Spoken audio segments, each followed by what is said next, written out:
بسم اللہ الرحمن الرحیم۔ السلام علیکم ورحمۃ اللہ وبرکاتہ۔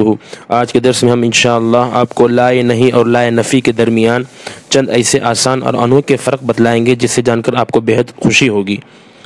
لائے نہیں اور لائے نفی کے اندر پہلا فرق یہ ہے کہ لائے نہیں صرف فعل مضارع پر داخل ہوتا ہے، برخلاف لائے نفی کے یہ فعل مضارع، فعل ماضی، اسم ان تمام پر داخل ہوتا ہے۔ لائے نہیں کی مثال جیسے یا محمد لا تکذب، اے محمد تو جھوٹ مت بول۔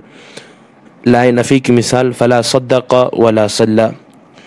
لائے نہیں اور لائے نفی کے درمیان دوسرا فرق یہ ہے کہ لائے نہیں میں کسی چیز کے نہ کرنے کو طلب کیا جاتا ہے، برخلاف لائے نفی کے کہ اس میں کسی چیز کے متعلق خبر دی جاتی ہے، عدم طلب نہیں ہوتا۔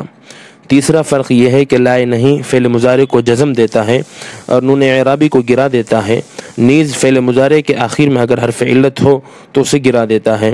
اس کے برخلاف لائے نفی یہ غیر عاملہ ہوتا ہے، اپنے مدخول پر کوئی عمل نہیں کرتا۔ اب ان سب کو مثالوں کے ذریعے جان لیتے ہیں۔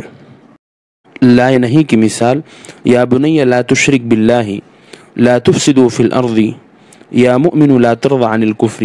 اگر آپ پہلی مثال میں غور کریں گے تو لائے نہیں نے فعل مضارع تشرک کو جزم دیا ہے، اسی طرح دوسری مثال میں لائے نہیں نے تفسدوا کے آخر میں رہنے والے نون اعرابی کو گرا دیا ہے، تیسری مثال میں لائے نہیں نے ترضى کے آخر میں رہنے والے یا حرف علت کو گرا دیا ہے۔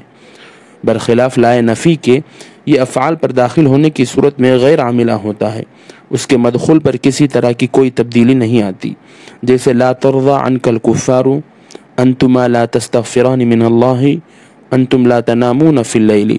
ان مثالوں میں آپ دیکھ سکتے ہیں کہ لائے نفی نے نہ جزم دیا ہے، نہ حرف علت کو گرایا ہے اور نہ نون اعرابی کو گرایا ہے۔ لائے نہیں اور لائے نفی میں چوتھا فرق یہ ہے کہ لائے نہیں جملہ استفہامیہ اور جملہ خبریہ میں نہیں آتا، اس کے برعکس لائے نفی ان دونوں جملوں میں اس کا استعمال ہوتا ہے۔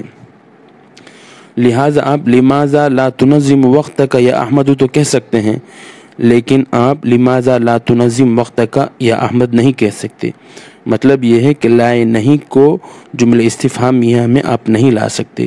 امید ہے کہ آپ کو بات مفید لگی ہوگی۔